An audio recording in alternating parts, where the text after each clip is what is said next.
L'ESI ha tancat el cicle de conferències commemoratives del 20è aniversari de l'escola amb un conferenciant d'autèntic privilegi, l'Andrés Ricart. Aquest dissenyador és un dels pioners del disseny a Catalunya amb reconeixement mundial i un dels principals responsables del prestigi de Barcelona com a ciutat del disseny. L'Andrés Ricart ha portat teories en l'anàlisi de les arrels antropològiques del disseny, ha pronunciat gran nombre de conferències i és l'autor de diversos llibres.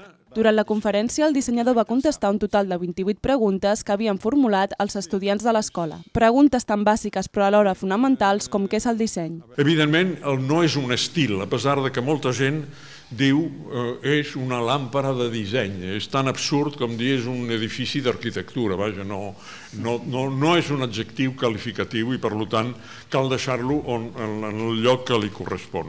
El passat mes de març es van complir 20 anys de la fundació de l'ESDI. Aquesta va ser la primera escola en impartir a Espanya els estudis universitaris de disseny i enguany ha estat la primera de l'Estat en impartir la titulació universitària oficial de disseny. En complir-se el 20è aniversari, l'ESDI ha preparat tot un conjunt d'activitats que incorporen exposicions, conferències, una trobada d'exalumnes i, com a colofó, el primer congrés de disseny de l'ESDI al març del 2010.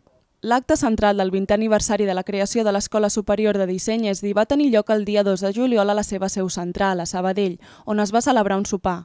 Van assistir-hi 16 promocions de graduats, alumnes i professorat. Com a colofó de les celebracions del seu 20è aniversari, l'ESDI organitzarà el proper 18 i 19 de març a Fira Sabadell el primer Congrés Internacional de Disseny i Innovació de Catalunya. Sota el lema "El disseny, motor de la innovació i el progrés social", es pretén promoure la reflexió i debatre tendències sobre el present i el futur del disseny i la innovació empresarial, així com la seva influència en la reactivació de l'economia.